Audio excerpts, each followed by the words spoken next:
नमस्कार दोस्तों, मैं सुधाकर सिंह आप सभी लोगों का सिद्धार्था सिविल एकेडमी की इस ऑनलाइन एजुकेशन प्लेटफॉर्म पर वेलकम करता हूं। करेंट अफेयर्स की अगली कक्षा के महत्वपूर्ण टॉपिक्स और पॉइंट्स को लेकर के मैं आपके सामने उपस्थित हूं, जिसे आप कंटिन्यू देखिएगा, पूरा देखिएगा। आने वाली सभी एग्जाम्स के लिए, प्रीलिम्स लेवल के एग्जाम्स के लिए बहुत ही इंपॉर्टेंट है।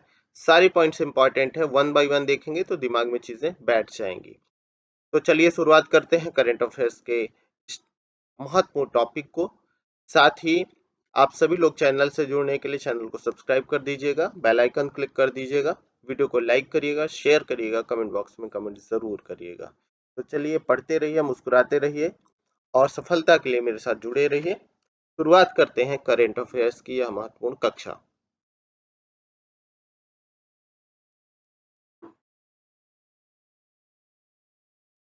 अगले टॉपिक पर आते हैं।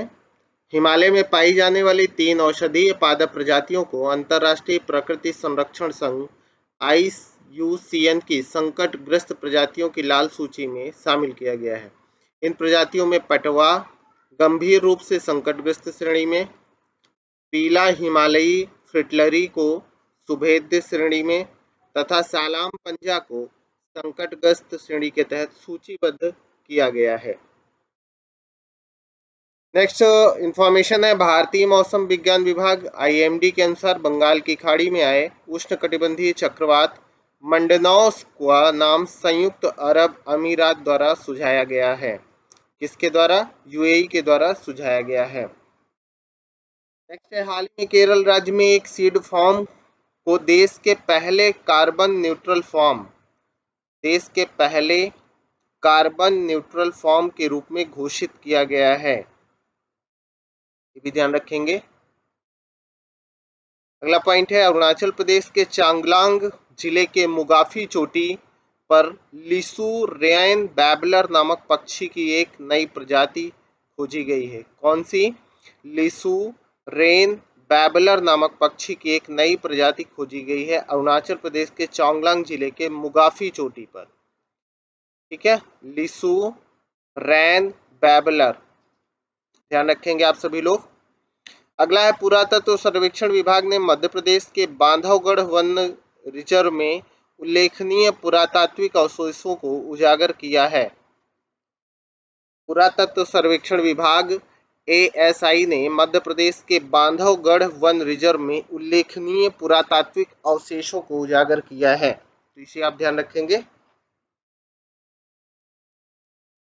नेक्स्ट है, ब्रिटिश अंटार्कटिक सर्वेक्षण के वैज्ञानिकों ने सैटेलाइट मैपिंग तकनीक का उपयोग करके अंटार्कटिका में एम्परर पेंगुइन की एक नई कॉलोनी की खोज की है।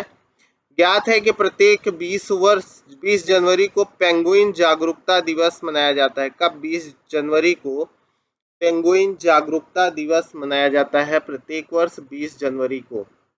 ये भी आप सभी ध्यान रखेंगे। अगली जानकारी है, पंडालूर मखना 2 PM2 नामक हाथी को तमिलनाडु के गुडलूर तालुका से मुदुमलाई टाइगर रिजर्व में स्थानांतरण किया गया है। पंडालूर मखना 2 नामक हाथी को, जिसे PM2 कहा गया है, तमिलनाडु के गुडलूर तालुका से मुदुमलाई टाइगर रिजर्व में स्थानांतरण किया गया है।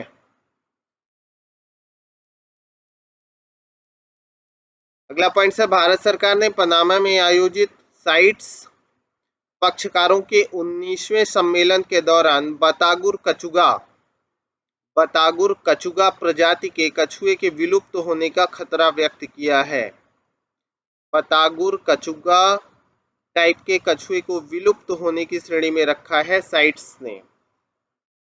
नेक्स्ट इंफॉर्मेशन है, शोधकर्ताओं ने केरल के कन्नूर जिले के कलियाड में तितली की एक दुर्लभ प्रजाति व्हाइट टफ्टेड रॉयल बटरफ्लाई की खोज की है।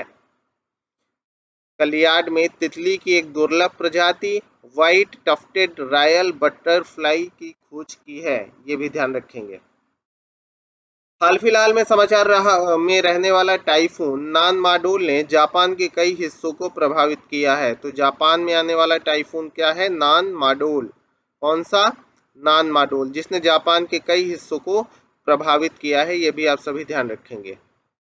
नेक्स्ट इंफॉर्मेशन है, भारतीय रेलवे ने वर्ष 2030 तक शुद्ध शून्य कार्बन उत्सर्जन हासिल करने की योजना बनाई है। कब तक? 2030 तक शुद्ध शून्य कार्बन उत्सर्जन हासिल करने की योजना बनाई है। पशुपालन एवं डेयरी विभाग की सिफारिश पर भारतीय खाद्य सुरक्षा एवं मानक प्राधिकरण के वैज्ञानिक पैनल ने हिमालयी याक को एक खाद्य पशु के रूप में स्वीकार किया है। किसे? हिमालयी याक को एक खाद्य पशु के रूप में स्वीकार किया है। नेक्स्ट पॉइंट है spot bellied eagle owl. Spot bellied eagle owl, जिसे बुबो निपेलेंसिस कहा जाता है, को पहली बार आंध्र प्रदेश में तिरुपति के निकट शेषाचलम वन क्षेत्र में देखा गया। इंपॉर्टेंट है, याद रखिएगा।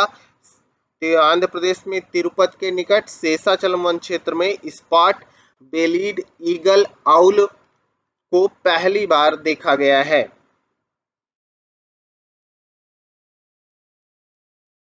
नेक्स्ट है energy trading platform Indian energy exchange देश का पहला कार्बन न्यूट्रल पावर एक्सचेंज बन गया है। कौन सा? Energy trading platform Indian energy exchange देश का पहला कार्बन न्यूट्रल पावर एक्सचेंज बन गया है, जो अपने कार्बन उत्सर्जन को ऑफसेट करने के लिए बाजार आधारित व्यापार योग्य उपकरणों का प्रयोग कर रहा है। तो ये भी ध्यान रखेंगे आप सभी लोग।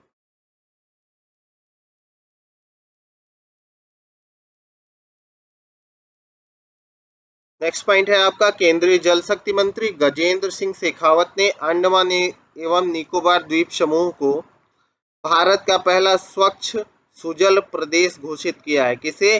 अंडमान निकोबार द्वीप समूह को भारत का पहला स्वच्छ सुजल प्रदेश घोषित किया है। नेक्स्ट पॉइंट है, विश्व के सबसे बड़े सक्रिय ज्वालामुखी मौना लोआ में 38 वर्ष बाद उद्गार हुआ है। मौना लोआ उन 5 ज्वालामुखियों में से एक है जो मिलकर हवाई द्वीप का निर्माण करते हैं। हवाई द्वीप प्रशांत महासागर में स्थित हवाई द्वीप समूह का सबसे दक्षिणी द्वीप है। इस द्वीप समूह को प्रशांत महासागर का चौराहा भी कहा जाता है, याद रखिएगा। हवाई द्वीप समूह को तो मौना लोआ में 38 वर्षों के बाद उद्गार हुआ है।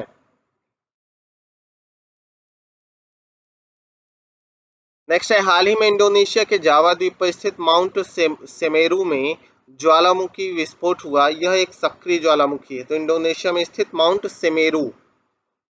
नेक्स्ट है, संयुक्त राष्ट्र की रिपोर्ट के अनुसार वर्ष 2066 तक पृथ्वी का सुरक्षात्मक ओजोन परत के पूर्ण रूप से ठीक होने की संभावना व्यक्त की गई है।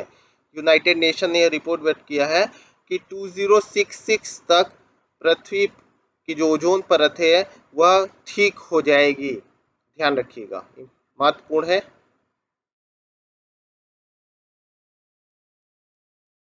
अगला, हाल ही में आए इयान तूफान ने लगभग 250 किलोमीटर प्रति घंटे की रफ्तार से अमेरिका में जनजीवन को अधिक क्षति पहुंचाई है। किसने?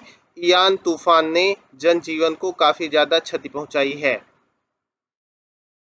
नेक्स्ट इंफॉर्मेशन है, संयुक्त राष्ट्र पर्यावरण कार्यक्रम यूएनईपी ने यूके स्थित चैरिटी रीफ वर्ल्ड फाउंडेशन के साथ मिलकर सतत समुद्री पर्यटन को बढ़ावा देने के लिए ग्रीन फिन्स हब नामक एक वैश्विक डिजिटल प्लेटफॉर्म की शुरुआत की। किसने? यूएनईपी ने यूके स्थित चैरिटी रीफ वर्ल्ड फाउंडेशन के साथ मिलकर सतत समुद्री पर्यटन को बढ़ावा देने के लिए ग्रीन फिन्स हब नामक एक वैश्विक डिजिटल प्लेटफॉर्म की शुरुआत की है। नेक्स्ट है, केंद्र शासित प्रदेश लक्षद्वीप में 2 समुद्र तटों मिनिकॉय थुंडी और कदमत को प्रतिष्ठित अंतर्राष्ट्रीय इको लेबल ब्लू फ्लैग प्रमाणन प्रदान किया गया है। इन तटों के शामिल होने के साथ ही वर्तमान में भारत में ब्लू फ्लैग प्रमाणित समुद्र तटों की कुल संख्या 12 हो गई। फिर से ध्यान से सुनिए कि लक्षद्वीप में 2 समुद्र तटों मिनिकॉय थुंडी और कदमत को अंतर्राष्ट्रीय इको लेबल ब्लू फ्लैग जो लेबल है ब्लू फ्लैग प्रमाणन दिया गया है। तो इस प्रमाणन को प्राप्त करने वाले समुद्री तट कितने हो गए भारत में? तो 12 समुद्री तट हो गए हैं। नेक्स्ट है, नीलगिरी शहर संरक्षण के लिए हाल ही में तमिलनाडु राज्य सरकार ने नीलगिरी तहर परियोजना की शुरुआत की है। नीलगिरी तहर पश्चिमी घाट क्षेत्र में पाई जाती है। प्रजाति संकटग्रस्त प्रजातियों की IUCN की लाल सूची में लुप्त प्राय घोषित की गई है। इसके अतिरिक्त यह भारत के वन्य जीव संरक्षण अधिनियम 1972 के अनुसूची 1 के तहत संरक्षित भी है। याद रखिएगा कि नीलगिरी तहर परियोजना की शुरुआत की गई है इसके संरक्षण के लिए। नेक्स्ट है, हाल ही में मेगा प्रोजेक्ट का समर्थन करने के लिए तमिलनाडु राज्य सरकार ने हरित जलवायु कोष स्थापित करने की योजना बनाई है। हाल ही में मेगा प्रोजेक्ट समर्थन करने के लिए तमिलनाडु राज्य सरकार ने हरित जलवायु कोष स्थापित करने की योजना बनाई है। नेक्स्ट है, हाल ही में उत्तर प्रदेश सरकार ने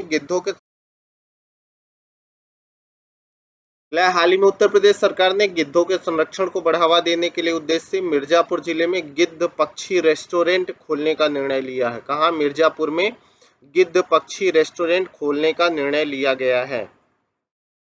अगला है, शोधकर्ताओं ने दक्षिणी चिली की लास चिनास घाटी में केरो गुइडो नामक स्थान से डायनासोर की 4 प्रजातियों के जीवाश्म की खोज की है। दक्षिणी चिली के लास चिनास घाटी में, ये ध्यान रखेंगे।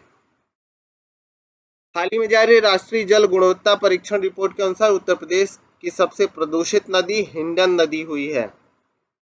उत्तर प्रदेश की सबसे प्रदूषित नदी के रूप में हिंडन नदी को राष्ट्रीय जल गुणवत्ता परीक्षण के द्वारा प्रमाणित किया गया है। अगला है, उत्तर प्रदेश के मुरादाबाद मंडल में प्रदेश सरकार ने नदी अभयारण्य बनाने का निर्णय लिया है। कहाँ?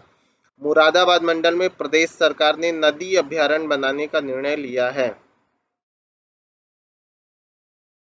अगला है, पर्यावरण वन एवं जलवायु परिवर्तन मंत्रालय के अंतर्गत आने वाला नई दिल्ली का राष्ट्रीय प्राकृतिक इतिहास संग्रहालय द्वारा अपने क्षेत्रीय संग्रहालयों मैसूर, भोपाल, भुवनेश्वर, सवाई माधोपुर में चीता जागरूकता कार्यक्रम आयोजित किया गया है। क्या किया गया है? चीता जागरूकता कार्यक्रम आयोजित किया गया है मैसूर, भोपाल, भुवनेश्वर और सवाई माधोपुर में। नेक्स्ट है, असम और मेघालय मिलकर उमियाम झील को बदलने का संयुक्त रूप से काम करेंगे। कौन कौन? असम और मेघालय जो है उमियाम झील को बदलने के लिए संयुक्त रूप से काम करेंगे, ध्यान रखेंगे, महत्वपूर्ण है। अगला है, अक्षय ऊर्जा मंत्रालय जैव ऊर्जा कार्यक्रम वर्ष 2025-26 तक जारी रखेगा। जैव ऊर्जा कार्यक्रम 2025-26 तक जारी रखा जाएगा। अक्षय ऊर्जा मंत्रालय द्वारा इसे कंटिन्यू किया जाएगा। हाल ही में संयुक्त राष्ट्र पर्यावरण कार्यक्रम ने सतत पर्यटन पर मुख्य कार्यकारी अधिकारियों के गोलमेज सम्मेलन का आयोजन किया है। संयुक्त राष्ट्र पर्यावरण कार्यक्रम ने सतत पर्यटन पर मुख्य कार्यकारी अधिकारियों के गोलमेज सम्मेलन का आयोजन किया। अगला, कृषि एवं किसान कल्याण मंत्रालय द्वारा नई दिल्ली में सतत खेती के लिए मृदा स्वास्थ्य प्रबंधन पर एक राष्ट्रीय सम्मेलन का आयोजन किया गया है। इस सम्मेलन का आयोजन नीति आयोग द्वारा आर्थिक सहयोग एवं विकास के लिए जर्मन संघीय मंत्रालय के सहयोग से किया गया है, ये ध्यान रखेंगे। केंद्रीय वाणिज्य एवं उद्योग मंत्रालय ने नई दिल्ली में millets smart nutritive food conclave का आयोजन किया गया है। कहाँ? नई दिल्ली में केंद्रीय वाणिज्य एवं उद्योग मंत्रालय द्वारा millets smart nutritive food conclave का आयोजन हुआ। अगला है, केंद्रीय स्वास्थ्य एवं परिवार कल्याण मंत्रालय ने सार्वभौमिक स्वास्थ्य कवरेज UHC दिवस 2022 के उपलक्ष्य में 10 व 11 दिसंबर 2022 को वाराणसी में 2 दिवसीय सम्मेलन का आयोजन किया। सार्वभौमिक स्वास्थ्य कवरेज UHC दिवस 2022 के उपलक्ष्य में 10 व 11 दिसंबर 2022 को वाराणसी में 2 दिवसीय सम्मेलन का आयोजन किया गया। नेक्स्ट है, संयुक्त राष्ट्र जैव विविधता अभिसमय के COP15 का आयोजन चीन की अध्यक्षता में मॉन्ट्रियल कनाडा में किया गया है। इस सम्मेलन में कुनमिंग मॉन्ट्रियल वैश्विक जैव विविधता ढांचा को अपनाया गया है। इस ढांचे में वर्ष 2030 तक के लिए 4 लक्ष्यों एवं 23 उद्देश्यों को निर्धारित किया गया है। 2030 तक के लिए 4 लक्ष्य, 23 उद्देश्य। फिर से सुनिए। संयुक्त राष्ट्र जैव विविधता अभिसमय के COP15 का आयोजन चीन की अध्यक्षता में मॉन्ट्रियल कनाडा में हुआ। चीन की अध्यक्षता में कनाडा में आयोजित हुआ। इस सम्मेलन में कुनमिंग मॉन्ट्रियल वैश्विक जैव विविधता ढांचा को अपनाया गया, जिसमें 2030 तक के लिए 4 लक्ष्य, 23 उद्देश्य निर्धारित किए गए। महत्वपूर्ण है, याद रखिएगा। चीन की शीर्ष विकास सहायता एजेंसी ने यूनान प्रांत के कुनमिंग में पहला चीन हिंद महासागर क्षेत्र फोरम का आयोजन किया है। यूनान प्रांत के कुनमिंग में चीन हिंद महासागर क्षेत्र फोरम का आयोजन किया गया। अगला है कनाडा में आयोजित जैव विविधता सम्मेलन COP15 के दौरान अंतर्राष्ट्रीय प्रकृति संरक्षण संघ IUCN की नवीनतम लाल सूची जारी की गई, जिसमें भारत की 29 प्रजातियों को शामिल किया गया है। इस सूची में व्हाइट चीक्ड डांसिंग फ्रॉग और अंडमान स्मूथ हाउंड शार्क को सूचीबद्ध किया गया। किसे किसे? व्हाइट चीक्ड डांसिंग फ्रॉग और अंडमान स्मूथ हाउंड शार्क को सूचीबद्ध किया गया है। अगला है नवंबर 2022 में 18वें अंतर्राष्ट्रीय टेलीमेडिसिन सम्मेलन का आयोजन केरल के कोच्चि शहर में किया गया। नवंबर 2022 में 18वें अंतर्राष्ट्रीय टेलीमेडिसिन सम्मेलन का आयोजन केरल के कोच्चि शहर में किया गया। याद रखेंगे। नेक्स्ट है APEC, एशिया प्रशांत आर्थिक सहयोग, एशिया पैसिफिक इकोनॉमिक कॉपरेशन आर्थिक नेताओं की बैठक थाईलैंड की राजधानी बैंकॉक में हुई। कहाँ हुई? थाईलैंड की राजधानी बैंकॉक में हुई। नेक्स्ट है ओडिशा के भुवनेश्वर में वायु महत्वपूर्ण जीवन शक्ति विषय पर 2 दिवसीय अंतर्राष्ट्रीय सम्मेलन श्रृंखला का उद्घाटन किया गया है।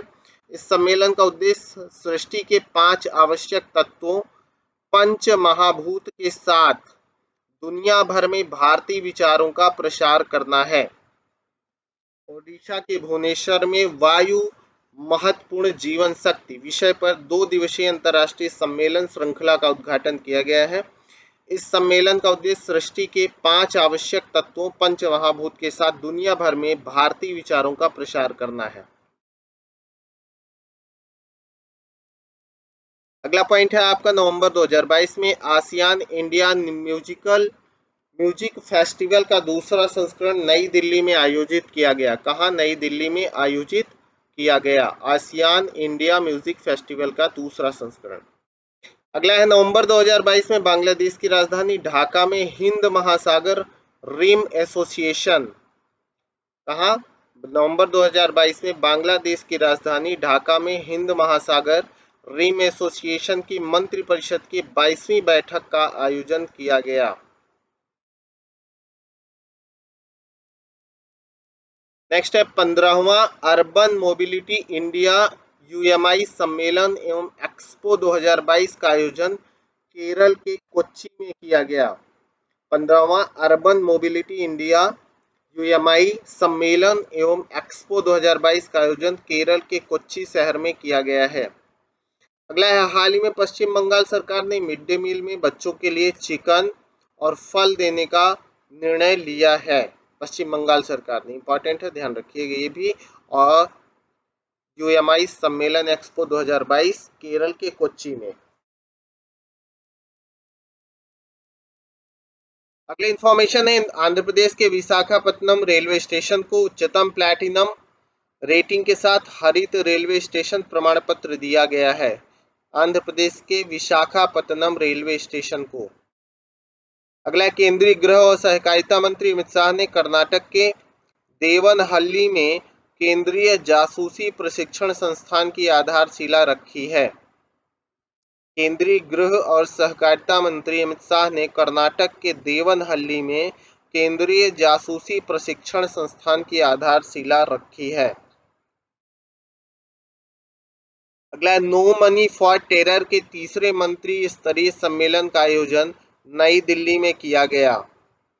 नो मनी फॉर टेरर के तीसरे मंत्री स्तरीय सम्मेलन का आयोजन नई दिल्ली में किया गया। अगला है नीले आसमान के लिए स्वच्छ वायु अंतर्राष्ट्रीय दिवस के अवसर पर 7 सितंबर को पर्यावरण वन एवं जलवायु परिवर्तन मंत्रालय स्वच्छ वायु दिवस कब 7 सितंबर को का आयोजन किया गया। स्वच्छ वायु नील गगन का आयोजन किया गया। तो स्वच्छ वायु दिवस 7 सितंबर को स्वच्छ वायु नील गगन के तहत पर्यावरण वन एवं जलवायु परिवर्तन मंत्रालय द्वारा शुरू किया गया। अगली इंफॉर्मेशन है पशुपालन से जुड़े युवाओं की आकांक्षाओं और चुनौतियों पर नीतिगत विचार विमर्श के लिए राष्ट्रीय सम्मेलन का आयोजन गुजरात में किया गया। कहाँ किया गया राष्ट्रीय सम्मेलन का आयोजन? गुजरात में किया गया है, ध्यान रखेंगे।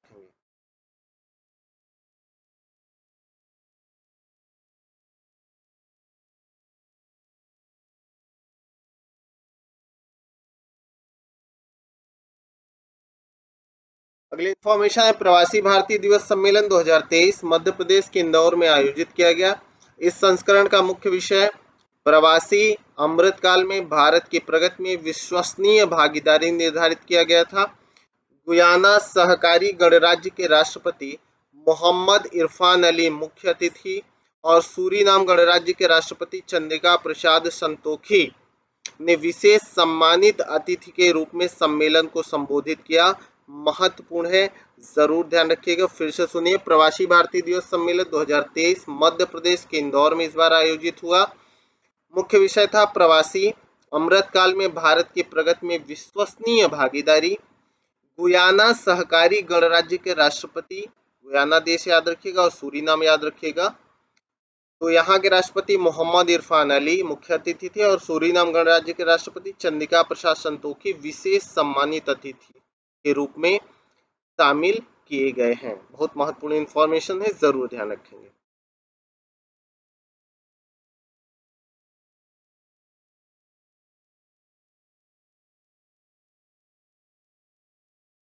अगला पॉइंट है राजस्थान के कोटा में 2 दिनी वृहद कृषि महोत्सव प्रदर्शनियों प्रशिक्षण का आयोजन हजारों किसानों की उपस्थिति में लोकसभा अध्यक्ष श्री ओम बिरला एवं केंद्रीय कृषि एवं किसान कल्याण मंत्री नरेंद्र सिंह तोमर के आतिथ्य में संपन्न हुआ।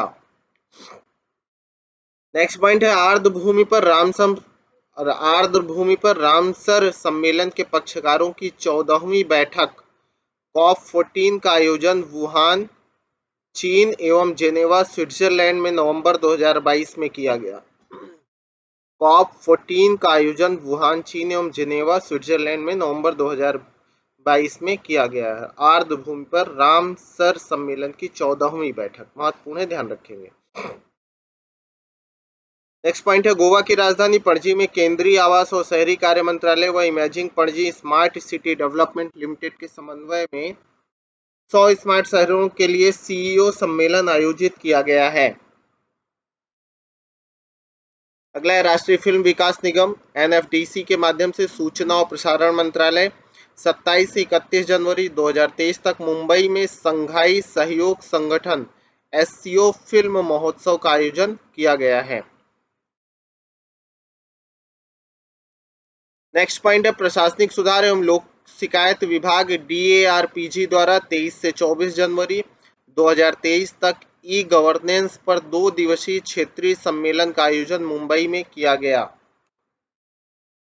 अगला पॉइंट है हाल ही में इंडिया गेट नई दिल्ली में एस्ट्रोनाइट टूरिज्म स्काई गेजिंग इवेंट आयोजित किया गया। इंडिया गेट के नई दिल्ली में।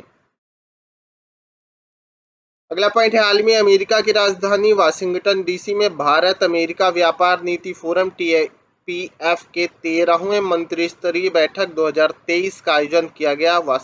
याद रखिएगा वाशिंगटन DC में। नेक्स्ट है मेघालय में 3 दिवसीय राइजिंग सन वाटर फेस्ट 2022 का आयोजन किया गया। कहाँ? मेघालय में राइजिंग सन वाटर फेस्ट 2022 का आयोजन हुआ जो 3 दिन चला। नेक्स्ट पॉइंट है उपराष्ट्रपति जगदीप धनखड़ ने कंबोडिया के नोम पेन में 17वें पूर्वी एशिया शिखर सम्मेलन में भाग लिया। इस दौरान उपराष्ट्रपति ने कंबोडिया के सियाम रीप में ताप्रोह मंदिर में हॉल ऑफ डामर्स का उद्घाटन भी किया है। इस दौरान उपराष्ट्रपति ने कंबोडिया के सियाम रीप में ताप्रोह टेम्पल में हॉल ऑफ डामर्स का उद्घाटन भी किया है। नेक्स्ट पॉइंट है नुसा दुआ बाली इंडोनेशिया में G20 देशों ने recover together recover stronger theme के तहत रिकवर स्ट्रांगर थीम के तहत 17वें वार्षिक शिखर सम्मेलन का आयोजन किया। इसके आगामी शिखर सम्मेलन वर्ष 2023 भारत में, वर्ष 2024 में ब्राजील में और वर्ष 2025 में दक्षिण अफ्रीका में आयोजित होंगे। नुसा दुआ बाली इंडोनेशिया में G20 देशों ने 17वें वार्षिक शिखर सम्मेलन का आयोजन किया। 2023 में G20 का आयोजन भारत में हो रहा है, ये भी ध्यान रखिएगा। अगला है मिस्र के शर्म अल शेख में 6 से 20 नवंबर 2022 के मध्य संयुक्त राष्ट्र जलवायु परिवर्तन फ्रेमवर्क सम्मेलन UNFCCC के COP27 का आयोजन किया गया। इस सम्मेलन की सबसे बड़ी सफलता विश्व समुदाय द्वारा हानि एवं क्षति कोष लॉस एंड डैमेज फंड्स की स्थापना के लिए आपसी सहमति व्यक्त किया जाना है। COP27 के दौरान संयुक्त अरब अमीरात और मिस्र ने संयुक्त रूप से विश्व का सबसे बड़ा पवन चक्की संयंत्र स्थापित करने की सहमति जताई है। COP27 के दौरान UAE और मिस्र ने संयुक्त रूप से। नेक्स्ट पॉइंट पर आते हैं। भारत ने मिस्र में आयोजित COP27 में दीर्घकालिक निम्न उत्सर्जन विकास रणनीति लॉन्ग टर्म लो इमिशन डेवलपमेंट स्ट्रेटजी LTLEDS की घोषणा की है। नेक्स्ट है COP27 शिखर सम्मेलन के दौरान इंडोनेशिया में संयुक्त अरब अमीरात के नेतृत्व में mangrove alliance for climate MAC को लॉन्च किया है। इसमें भारत भी शामिल हुआ है।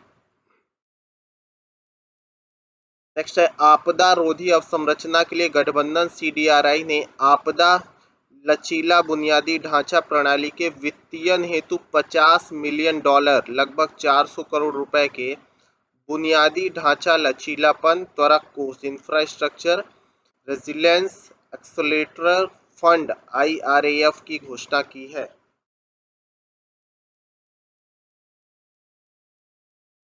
अगला COP27 के दौरान स्पेन एवं सेनेगल ने अंतर्राष्ट्रीय सूखा लचीलापन गठबंधन international drought resilience alliance IDRA की शुरुआत की। अगला पॉइंट है भारत ने मिस्र के शर्म अल शेख में मध्य पूर्व हरित पहल के दूसरे शिखर सम्मेलन में भाग लिया। इसकी मेजबानी सऊदी अरब और मिस्र ने संयुक्त रूप से की है।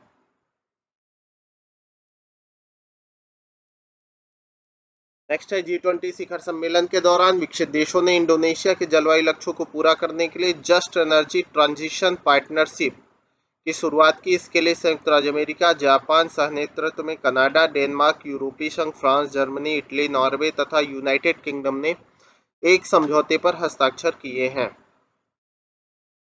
अगला 83वें अखिल भारतीय पीठासीन अधिकारी सम्मेलन का आयोजन राजस्थान की राजधानी जयपुर में किया गया। ध्यान रखिएगा, महत्वपूर्ण है। 83वें शिखर अखिल भारतीय पीठासीन अधिकारी सम्मेलन का आयोजन राजस्थान के जयपुर में किया गया। नेक्स्ट पॉइंट है जल शक्ति मंत्रालय ने जल संरक्षण पर राज्य मंत्रियों के पहले अखिल भारतीय वार्षिक सम्मेलन का आयोजन 5 से 6 जनवरी के मध्य भोपाल में किया गया है। इस 2 दिवसीय सम्मेलन का विषय वाटर विजन @2047 है। वाटर विजन @2047 इंपॉर्टेंट है, ध्यान रखिएगा। भोपाल में इसका आयोजन हुआ है।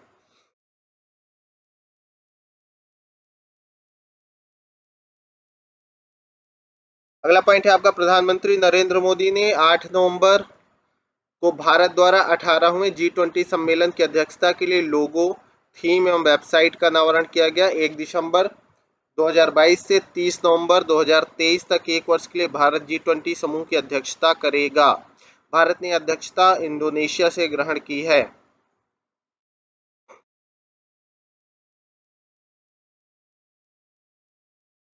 अगला पॉइंट है, खादी उत्कृष्टता केंद्र ने 16 और 17 सितंबर 2022 को बेंगलुरु इंटरनेशनल सेंटर बेंगलुरु में 2 दिवसीय आवर्तन कार्यक्रम का आयोजन किया है। किसका आयोजन किया है? आवर्तन कार्यक्रम का आयोजन किया है।